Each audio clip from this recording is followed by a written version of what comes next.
पालघर वसई विरारला आज देखील हवामान खात्याने रेड अलर्ट जारी केलेला आहे। रात्रभर पावसाची रिपरिप सुरूच होती।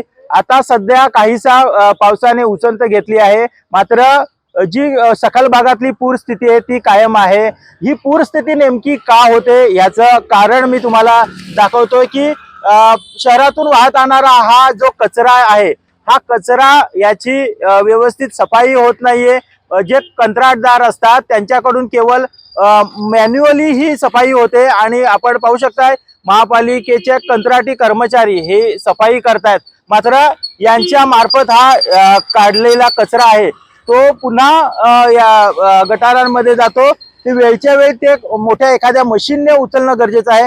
इथे स्थानिक नागरिक आहेत, त्यांनाच काय म्हणणं आहे आपण जाणून घेऊया। दादा तुमचं नाव काय? माझं नाव बिपिन दत्ताराम परब।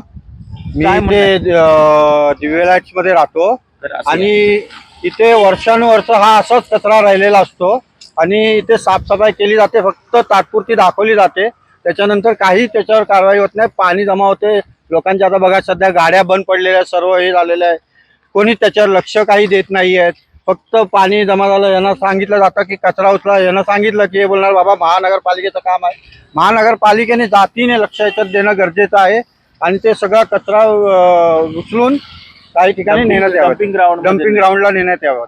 नक्कीच महापालिकेकडून जो कचरा उचलला जातो हा सध्या कामगारांच्या मदतीने उचलला जातो, मात्र हा एखाद्या जेसीबी मशीनद्वारे पूर्णपणे उचलून त्याची डम्पिंग ग्राउंड मध्ये विल्हेवाट लावणं गरजेचं आहे। शिवाय जे नागरिक आहेत त्यांनी देखील याच्या बाबतीत विचार करून हा प्लास्टिक कसा फेकणं घातक आहे हे देखील आपल्याला पाहणं गरजेचं आहे।